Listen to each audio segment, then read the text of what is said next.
I'm not a racist, preach the teacher. You still they never had this. Number one, them wanna run about the gun. I wasn't licensed to have one.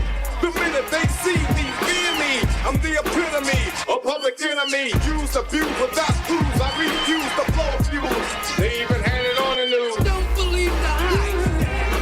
Don't believe the hype. Don't believe the hype. Back when I wrote y'all, yes. I was listening to, and thank you again, Sam, to Ta-Nehisi's book. As I mentioned to you yesterday, I'm in chapter 3.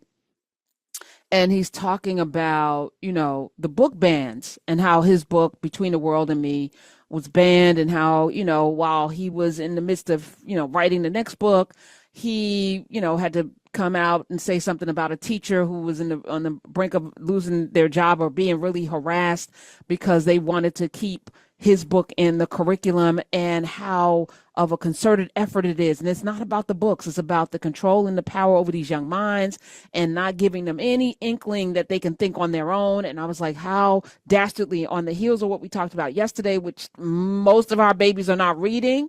They haven't even read a full book, even those that go to the most elite colleges. I was like, we are in trouble if we don't do something now to throw them into the future, which is a future of critical thinking and reading. But I was also thinking, why aren't we, because they have crafted these laws to ban books like Ta-Nehisi Coates and 1619 Project and all of these things under the guise that somehow these children are made to feel bad about their race. My first question is, why are you identifying with a slave, an enslaver? Because not all white people were enslavers. There were white abolitionists. There were Quakers that were white, that were vehemently against slavery. John Brown was white. Why are you identifying as an enslaver and feeling bad when you're reading books that challenge patriarchy, racism, bigotry, and colonization? Why are you identifying with that? Your people even if your people did that, why do you want? So that would be my first question. But also, why aren't we protesting the books that make our black children feel bad?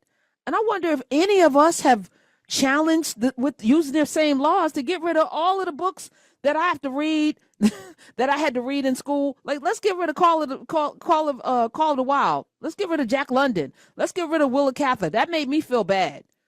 It made me feel real bad. There's so many books that, our children have to read that might make them feel not full and whole.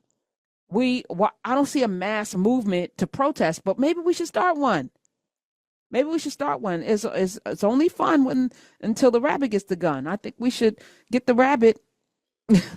But listening to Sam, like, there's all this strategy that we could deploy, because that's all they're doing. And then they're, rallying up these low self-esteem, ignorant people, low information people to go out and execute. The daughters, the Moms for Liberty? They didn't even read the books. They didn't know Oprah from Amanda Gorman. They've never read any of the books that they're going out to ban because they don't have to. And how arrogant is that? I don't even have to read the books. I heard it was bad. And remember critical race theory? Ta-Nehisi was writing about that. How come we're not talking about critical race theory anymore? What, did it go away? Was it ever there? We spent, you horrible media, you spent so much time on a non-subject, made it a thing, and now it's just gone? Nah, keep that same energy. My days are cooler, nights are warmer, and I put the blame on you. Time moves slow, but my heart beats faster. When these eyes are looking right at you. You give me something to believe in, just what I